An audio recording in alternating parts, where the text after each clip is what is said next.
Bon, est-ce que vous avez déjà entendu parler de ChatGPT? Je pense qu'avec toutes les actualités qu'il y a eu autour, on n'a plus besoin de présenter cette intelligence artificielle. Et je pense que vous n'êtes pas sans savoir non plus qu'avec cette IA, beaucoup de métiers sont menacés, notamment les développeurs, les rédacteurs, les instituteurs, etc. J'en passe parce qu'il y en a beaucoup. Nous, sur cette vidéo, on va se poser une question spécifique.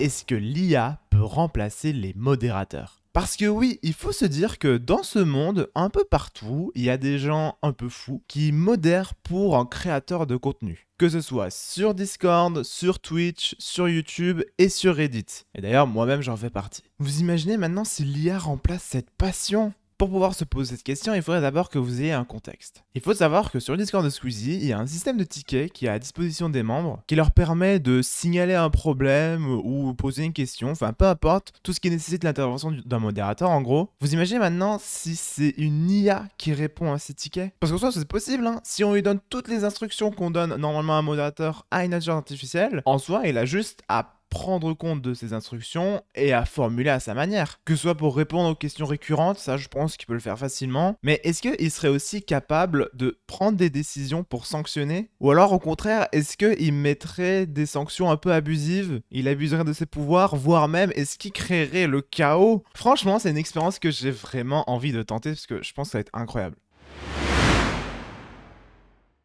Déjà, on peut voir que OpenAI, qui est derrière ChatGPT, a son propre API. Ce qui veut dire qu'on peut utiliser leur service et l'intégrer à mon propre bot Discord. Sur mon bot Discord, j'ai donc codé un petit moyen de sorte à ce qu'il puisse me répondre quand on envoie un message dans le salon. Ça fonctionne plutôt bien, déjà il me répond. On va donc pousser le truc un peu plus loin. J'ai créé un petit système de tickets de sorte à ce que quand on appuie sur le bouton, ça ouvre un nouveau ticket et je lui ai mis en contexte qu'il est modérateur sur un serveur Discord et qu'il doit gérer un ticket. Et avec ceci, je lui ai donné les principales informations sur le serveur, donc c'est-à-dire le nom du serveur, le nombre de membres, mais aussi quelque chose d'intéressant, j'ai donné aussi la liste du staff présent sur le serveur, donc le nom, leur identifiant, etc., etc. Parce que je me dis en vrai, ça pourrait être pratique si jamais il connaissait ces infos. Donc voilà, maintenant que je lui ai mis ceci en contexte, j'ai ouvert un ticket pour faire une demande et c'était catastrophique. En fait, le bot ne tenait en compte quasiment aucune instruction qu'on lui a donnée. C'est limite, il savait à peine qui il est, mais c'est tout. En fait, j'ai l'impression qu'il y a une toute petite mémoire et qu'il tient pas en compte de ce qu'on lui dit. Et d'un côté, quand je vois la longueur des instructions que je lui donne, je me dis d'un côté, bon, c'est un peu normal, c'est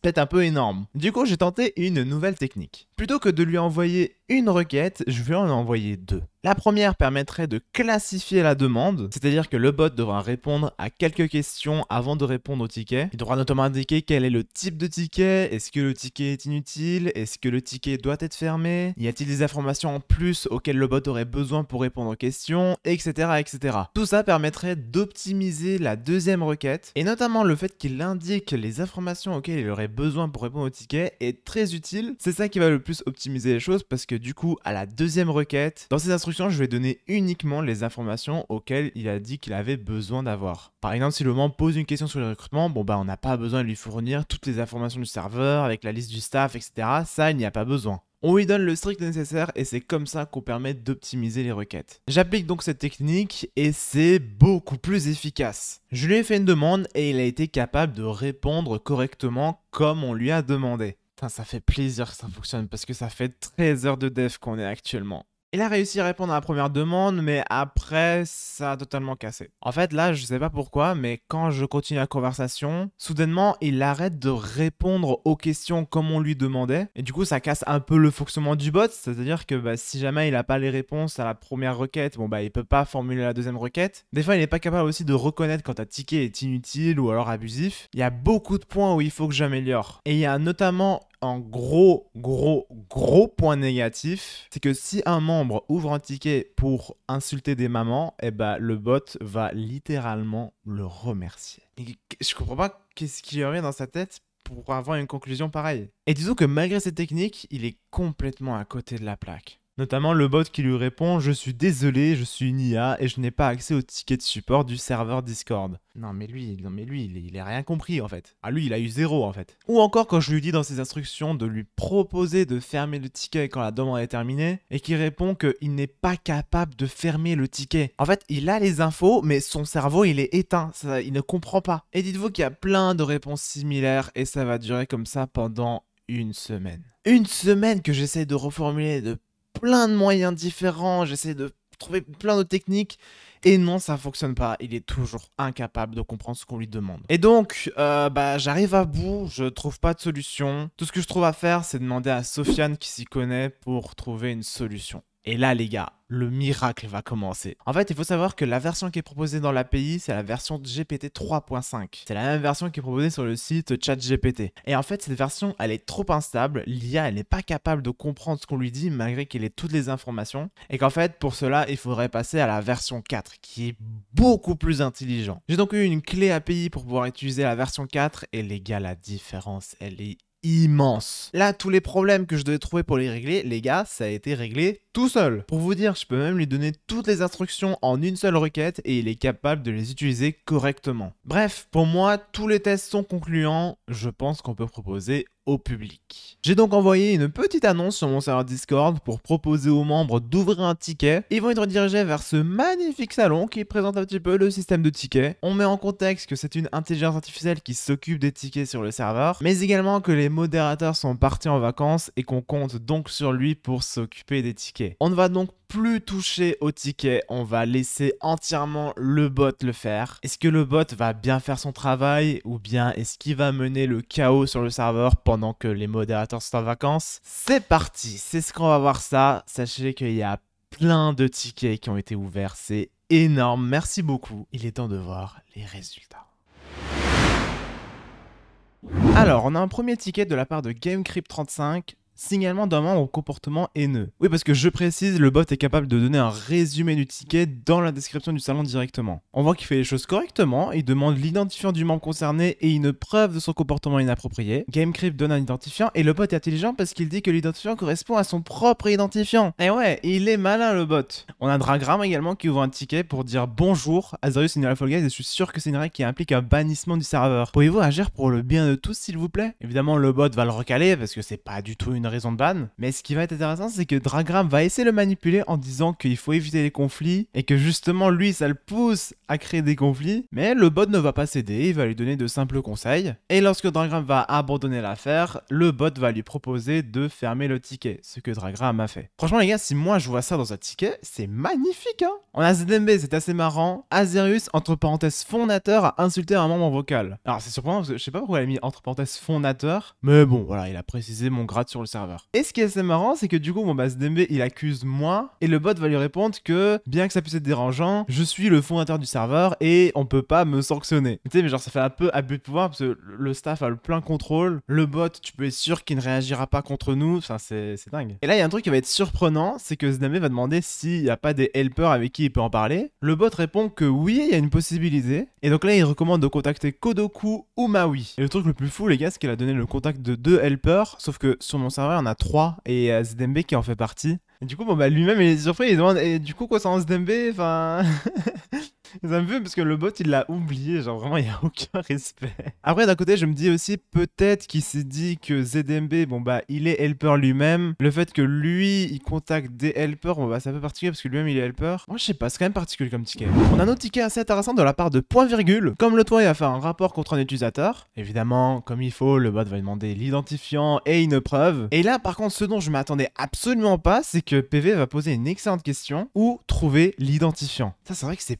pas du tout une question que j'anticipais et pourtant c'est vrai que c'est une instruction que des fois on a donnée aux membres parce qu'ils ne savent pas comment est-ce qu'on copie un identifiant. Et là ce qui me choque c'est que l'IA a été capable de lui fournir les instructions. Donc là c'est vraiment les instructions exactes pour pouvoir retrouver l'identifiant d'un membre. Alors ça je trouve ça fou, je savais pas du tout qu'il avait ça en mémoire. Et donc là on va mettre encore une fois mon identifiant, je sais pas pourquoi mais je sens qu'on va beaucoup m'accuser et je sens qu'on va vraiment avoir de tout comme accusation. Et évidemment le bot va lui répondre que c'est pas possible, il va lui proposer de contacter d'autres membres du staff et il va lui proposer de fermer le ticket. Bon après ce qui est pas vraiment logique c'est qu'ils demandent de contacter du staff mais je leur ai dit qu'ils sont partis en vacances donc bon. Un truc qui me surprend aussi c'est que si on demande dans un ticket de modération une recette à préparer, pour le bot y a pas de souci hein. Il te fournit les ingrédients, les instructions et il te souhaite un bon appétit et un bon repas en famille. Non mais à quel moment tu fournis une recette dans un ticket de modération? Mais ça va pas hein. Enfin quoi je dis ça mais en fait on a déjà fait ça chez Squeezie donc Bon, évidemment, c'est du passé, hein. À l'heure actuelle, c'est plus du tout la même chose. Et je pense ma théorie pour laquelle il a donné une recette, c'est que, à mon avis, j'ai peut-être pas assez donné de contexte sur mon serveur. Et donc, il s'est peut-être dit que bah, mon serveur, c'est basé sur la cuisine. Et du coup, il s'est dit qu'il pouvait répondre à cette question. On a littéralement Dragram qui lui demande s'il allait cramper. Et là, le bot a fait exactement ce qu'il fallait faire. Il a demandé d'arrêter de créer des tickets inutiles. Et hop, il lui a fermé le ticket à la gueule. Merci à ce bot. Il y a un truc un peu gênant aussi, c'est que si on lui demande des informations sur le serveur, le bot, il va fournir toutes les instructions que je lui ai données. Vraiment, il n'a pas gardé un seul secret. c'est un peu gênant quand même. Alors, un truc marrant aussi, je vais signaler le membre Nino qui usurpe l'identité du célèbre rappeur Nino. À moins que ce soit lui. Oh, le harcèlement, il va durer jusqu'au bout. Du coup, il demande l'identifiant et également une preuve, comme d'habitude. Là, du coup, il donne l'ID et la preuve. Et là, ce qui est intéressant, c'est que le bot va lui répondre: je vous ai demandé une preuve, mais je ne peux effectivement pas la recevoir, je m'en excuse. Simulons donc que la preuve soit valide. Alors, c'est vrai que c'est assez particulier, mais je lui ai dit du coup que, bah, vu qu'il n'a pas accès aux images, bah, de faire genre que c'est valide, quoi. Parce que, bon, parce que sinon, bah, on n'avancera jamais dans la requête et on verra jamais le bot fonctionner. Et décide donc d'avertir le membre en question pour usurpation d'identité. Bon, même si c'est illégal, un avertissement, je suis pas sûr que ce soit suffisant. Et il demande de recontacter si jamais le comportement persiste. Et c'est là que Dragram répond que le comportement persiste, bannez-le. Et le bot, bah sans problème, bah ok, bah vas-y, bah je procède au bannissement du membre en question pour usurpation d'identité et comportement inapproprié. Voilà, si vous demandez un ban, y a pas de souci, le bot il peut ban sur demande. Hein. Un autre truc drôle aussi, responsabilité des messages envoyés par un chat. C'est assez marrant, mais l'IA ne se fait pas avoir. Il peut pas accuser le chat d'avoir envoyé un message à la place de quelqu'un. Il lui précise bien qu'il est toujours responsable des messages qui sont envoyés. Et ça, c'est vrai, c'est pas mal ça. Et ça aussi qui est pas mal, il y a Piment qui demande: je peux être modo STP. Et le bot a été capable de comprendre son message et lui dire du coup, bah, que les commandes sont fermées, patati patata, il faut être actif dans le salon annonce. Bon, comment est-ce qu'on peut conclure cette expérience? On peut dire que l'IA, elle est quand même assez forte, il y a eu beaucoup de résultats, on a été assez surpris, mais il est clairement sûr qu'il serait trop dangereux de laisser l'IA faire tout seul. Une petite pensée à Nino qui s'est fait ban du serveur du coup. Mais ça voudrait pas dire qu'il ne faudrait pas se servir des IA dans la modération. Selon moi, il faudrait se servir de l'IA comme un outil à côté de la modération humaine, que ce soit pour réduire la charge de travail ou bien pour avoir une intervention plus rapide. On a d'ailleurs Discord qui a intégré une IA à leur automode qui est à l'heure actuelle en alpha, où on peut par exemple définir des règles à l'automode qui permettent de signaler des messages qui ne respecteraient pas ces règles. C'est pas clair ce que je dis, mais voici un exemple. On a par exemple une personne qui dit qu'il aime bien les poissons et les guépards avec des caractères un peu particuliers, mais ce message enfreint les règles du serveur parce qu'il doit dire ceci dans le salon Other Pets. C'est dingue, hein, et c'est assez pratique qu'il y ait une IA pour prévenir le modérateur qu'il y a un message qui est potentiellement inapproprié. Maintenant, si on utilise l'IA à l'heure actuelle dans la modération uniquement pour avertir les modérateurs et non pour utiliser des actions concrètes auprès des utilisateurs, on pourrait se poser la question si plus tard l'IA elle est beaucoup plus développée, est-ce qu'on pourrait craindre qu'à l'avenir l'IA pourrait réellement remplacer les modérateurs avec, imaginons, un taux de chance d'échec